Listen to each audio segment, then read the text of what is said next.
Every data science course teaches you how to load data from a CSV file, but where does this data come from?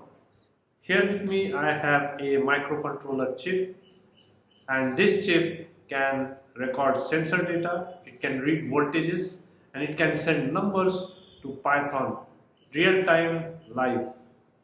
So here I have a microcontroller that is sending numbers to the computer in live stream, and here it is connected to a potentiometer. So if I turn it and change the voltage, you see that right now it is maxed out.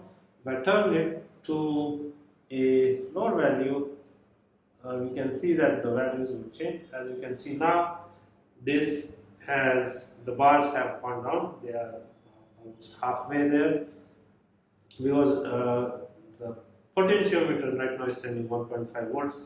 If we now turn the potentiometer all the way down, then we should see that it drops to 0. If I turn it all the way down, you see that it drops to 0.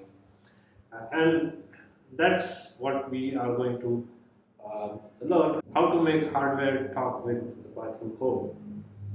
And if you do not understand anything in the circuit right now, that is completely okay. Just know that you need these two boards, breadboard, bunch of wires to get started. Welcome to Hardware Conversations. In this series, I'll teach you how to make cheap hardware talk with Python. No experience is needed. If you can write a script in Python, you can do almost everything in this series. We start from absolute zero. What is this chip? How do we program it? How do we connect it? And how do you send your first numbers? And we build all the way up to streaming live data into pandas and numpy from this real hardware that we have. So let's get started. In the next video, we'll look at STM32. See what it is all about.